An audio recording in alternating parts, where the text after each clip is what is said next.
Hello friends, Warren Buffett को describe करना आसान नहीं है। उनका रंग रूप बेहद सामान्य है। वो आम बूढ़े दादाजी जैसे दिखते हैं, न कि किसी बड़े बिजनेसमैन की तरह। इंटेलेक्चुअली वो जीनियस हैं, पर सभी तरह के लोगों से उनका बिहेवियर डाउन टू अर्थ है। वो सरल, सहज और ईमानदार हैं। वो ह्यूमरस हैं और वीआईपी हो या आम आदमी, सभी के अनुसार वो हास्य विनोद कर लेते हैं।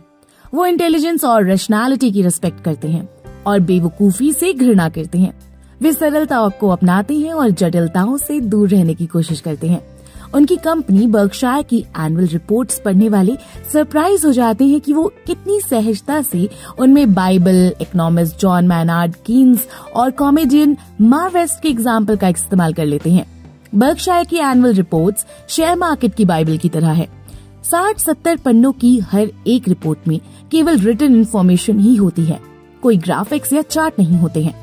जो रीडर हिम्मत करके उनकी रिपोर्ट्स को शुरू से लेकर लास्ट तक पढ़ लेते हैं, उन्हें अपने कोशिश के पुरस्कार स्वरूप सरल और मजेदार लैंग्वेज में पूरी ईमानदारी के साथ फाइनेंशियल वर्ल्ड और बर्कशायर की बेजोड़ जानकारी मिलती है। वो अपनी रिपोर्ट्स में बर्कशायर के बिजनेस के पॉजिटिव और नेगेटिव दोनों पहलुओं से अपने रीडर्स को अवगत कराते हैं। उनका विश्वास है कि बर्कशायर के शेयरधारक कंपनी के ओनर हैं। वे रिपोर्ट्स लिखने से पहले सोचते हैं कि अगर वे बर्कशायर के एक सामान्य शेयरधारक होते तो उन्हें एनुअल रिपोर्ट में किस जानकारी की जरूरत होती। वो इस बात को ध्यान में रखकर बर्कशायर की रिपोर्ट्स में जानकारी देते हैं जो उनके सामान्य शेयर होल्डर्स के लिए जरूरी है और जिससे उन्हें बेहतर इन्वेस्टमेंट डिसीजन लेने में आसानी हो। तो दोस्तों, the Warren Buffett way book पर ये चौथा वीडियो है। अगर आपने पहले वाले 3 वीडियो अभी तक नहीं देखी हैं, तो पहले वो वीडियो देख लें।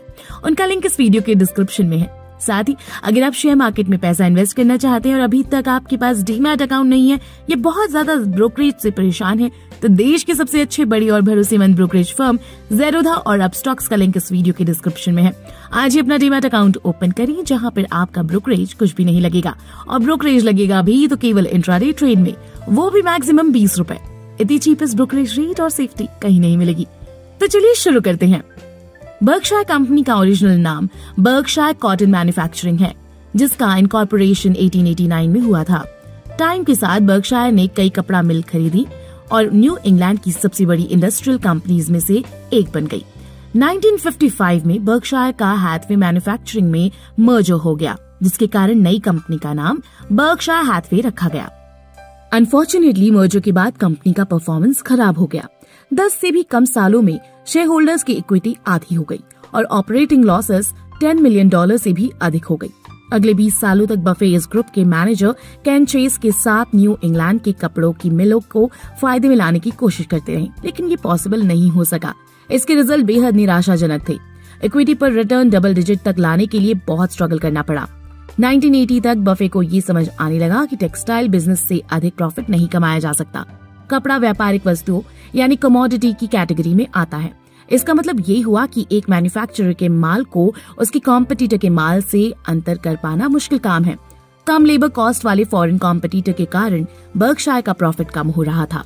इसके साथ ही बफे को समझ आने लगा कि बाजार में बने रहने के लिए कंपनी को कपड़ा मिलों में बहुत ज्यादा कैपिटल इन्वेस्ट करने की जरूरत पड़ेगी, लेकिन प्रॉफिट मिलने की पॉसिबिलिटी बहुत ही कम है।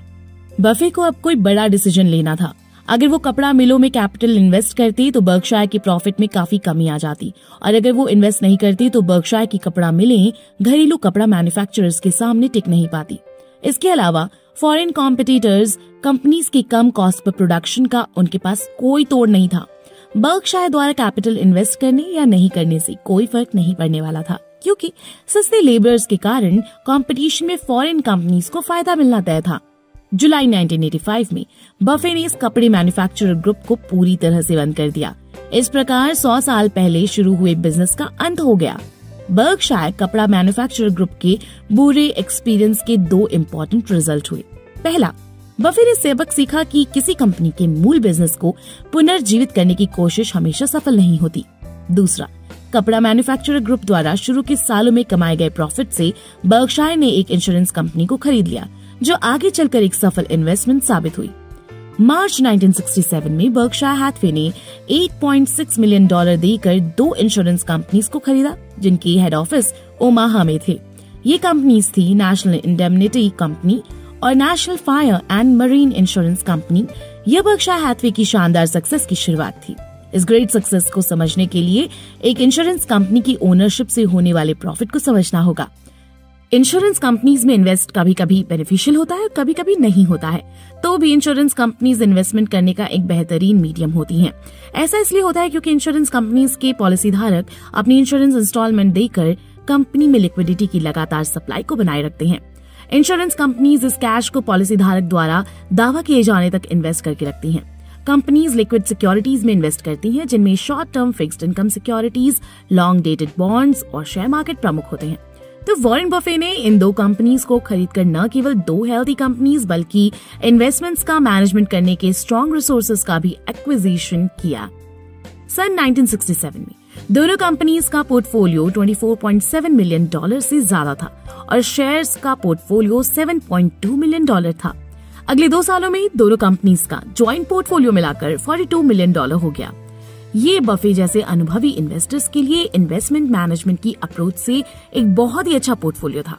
उन्हें पहले कपड़ा प्रोडक्शन कंपनी द्वारा इन्वेस्टेड सिक्योरिटीज के मैनेजमेंट में लिमिटेड सक्सेस मिल चुकी थी।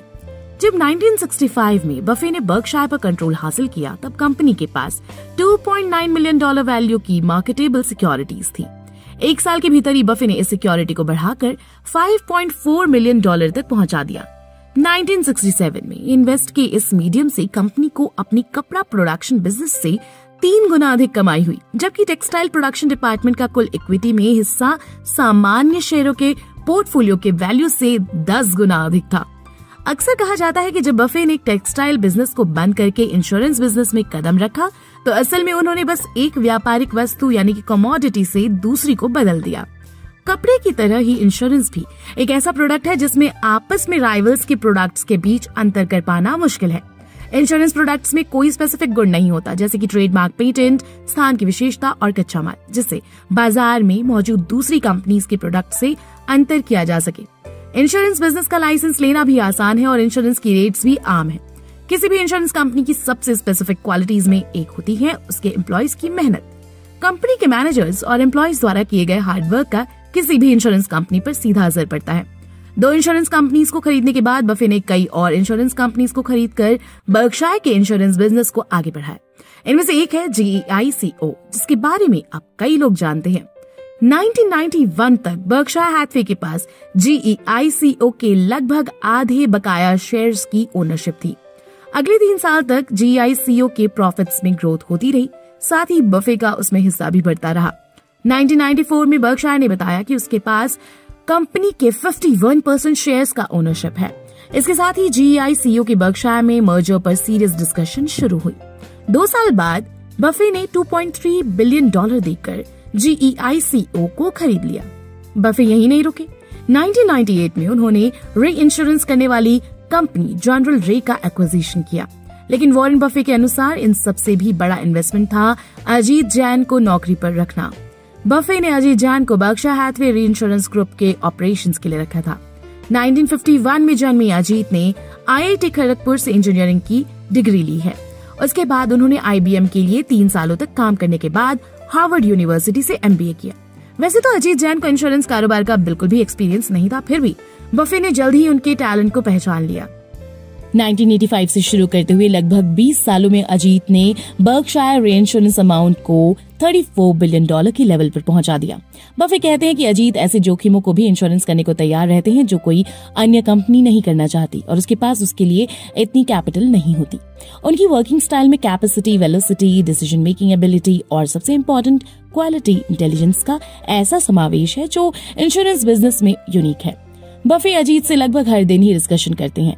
बफे अजीत को कितना मानते हैं इसका अंदाजा 2009 यानी कि 2009 की बर्कशायर की एनुअल रिपोर्ट से मिलता है, जिसमें बफे ने लिखा है, चार्ली, मैं और अजीत एक डूबती हुई नाव पर सवार हूँ और आपके पास केवल एक को ही बचाने का टाइम हो तो अजीत को ही बचाइएगा। 1965 में जब बफे ने बर्कशायर का एक्विजिशन किया था, तब से लेकर अगले 48 इयर्स में कंपनी का शेयर 19.7% कंपाउंडेड एनुअल गेन के साथ $19 प्रति शेयर से बढ़कर $1,14,214 प्रति शेयर हो चुका है। इसी पीरियड में डिविडेंड के साथ S&P 500 इंडेक्स 9.4% की दर से बढ़ा है। इसका मतलब है कि लगभग 5 दशक से बफे बाजार को पूरे 10.3% से पछाड़ते आ रहे हैं। जैसे कि हमने पिछले वीडियो में बताया था, जब मनी चेंजर बफे ने बफे पार्टनरशिप बंद की थी तो वो एक नई शुरुआत कर रहे थे। लास्ट में हमें बफे के शब्दों को फिर से याद रखना चाहिए। हम जो भी करते हैं वो किसी भी सामान्य व्यक्ति की क्षमताओं के पूरे नहीं है। आउटस्टैंडिंग अचीवमेंट पाने के लिए आउटस्टैंडिंग वर्क करने की जरूरत नहीं होती है। यही इन्वेस्ट और मैनेजमेंट दोनों के सब्जेक्ट में मेरी सोच है। तो दोस्तों, बाकी की बातें टू बी कंटिन्यूड। ये बातें मैंने आपको the Warren Buffett way book से बताई है, जो डिटेल में सिखाती है कि शेयर मार्केट में कैसे ज्यादा प्रॉफिट पा सकते हैं। सो आप ये सारी बातें सीखना चाहते हो तो डिस्क्रिप्शन में जाकर बुक खरीद सकते हो। सबसे अच्छी बात यह है कि ये बुक हिंदी में भी है। साथ ही आप इसी बुक पर रिव्यू का अगला वीडियो देखना चाहते हो तो मुझे कमेंट करके जरूर बताओ। दोस्तों, वीडियो पसंद आया तो लाइक का बटन जरूर दबा दें और हमसे जुड़ने के लिए इंस्टाग्राम पर एफर्टलेस जीके को जरूर फॉलो करें और ऐसे ही काम की बातों के लिए चैनल को सब्सक्राइब करें। साथ ही डिस्क्रिप्शन में दिए लिंक से ज़ेरोधा और अपस्टॉक से अपना डीमैट अकाउंट ओपन करना ना भूलें।